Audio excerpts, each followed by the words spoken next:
Chapter 1. The Beginning of a New Chapter. It had been exactly 1 year since the birth of their daughter, Emily. Sarah sat at the dining table, sipping her coffee while glancing at the clock.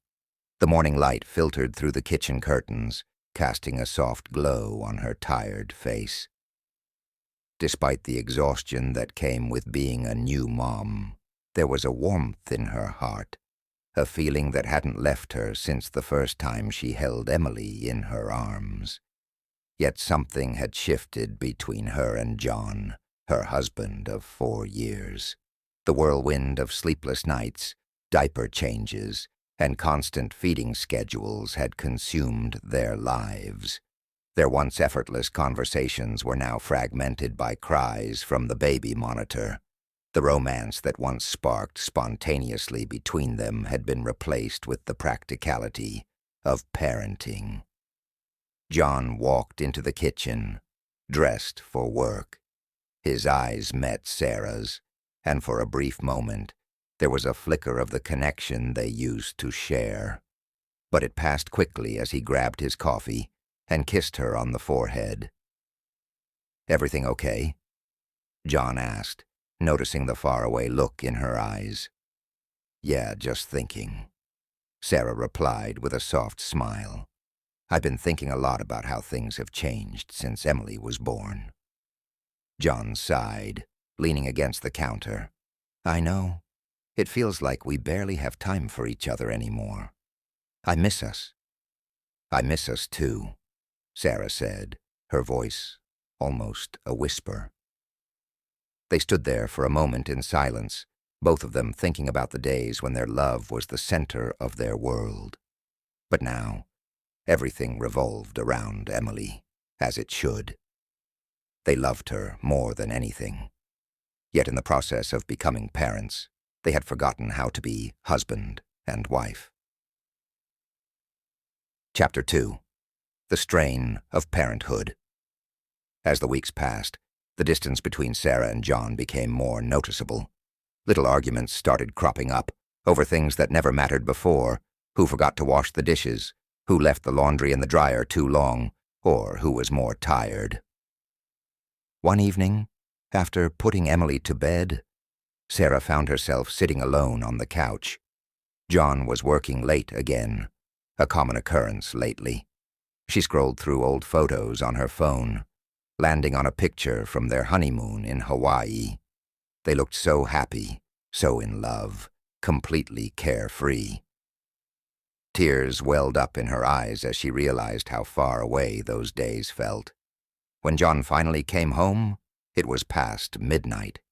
Sarah was still awake, waiting for him. She watched him take off his shoes and set his briefcase down before he even noticed she was sitting there in the dimly lit room. "Hey, you're still up?" he asked, sounding surprised. "I wanted to talk," she said, her voice steady but vulnerable. John sat down next to her, rubbing his temples. "It's been a long day, Sarah. Can it wait?" "No," she said, a bit more firmly than she intended. "It can't." John looked at her, realizing the seriousness in her tone. He took a deep breath, preparing himself for whatever conversation they were about to have. "We're drifting apart, John. I feel like we're roommates, not husband and wife," Sarah confessed. Her heart was pounding as the words came out, but she needed to say them. John didn't respond immediately. He leaned back on the couch, staring up at the ceiling. "I know," he finally admitted. "I've felt it too, but I don't know what to do about it. We're both so tired all the time. I get that we're exhausted. I really do. But we have to try harder. We can't lose each other in all of this," Sarah said, her voice breaking slightly. John turned to her, his expression softening. "I don't want to lose you either," he said quietly. I don't know where to start." They sat in silence, the weight of their words hanging in the air. The house was quiet except for the soft hum of the baby monitor on the coffee table, In the distance, they could hear Emily stirring in her crib, a gentle reminder of the new life they were responsible for. Chapter 3. Rekindling the Spark. The next morning, Sarah woke up with a plan. They needed to reconnect, to find a way back to each other. She knew it wasn't going to be easy, but she was determined to try. After breakfast, while John was still getting ready for work, Sarah handed him a small envelope. "What's this?" he asked, curious. "Open it." She smiled. John tore open the envelope to find a note inside that simply read, "Dinner tonight, just the two of us. 7 p.m. He looked up at her, a smile spreading across his face. "Are you serious?"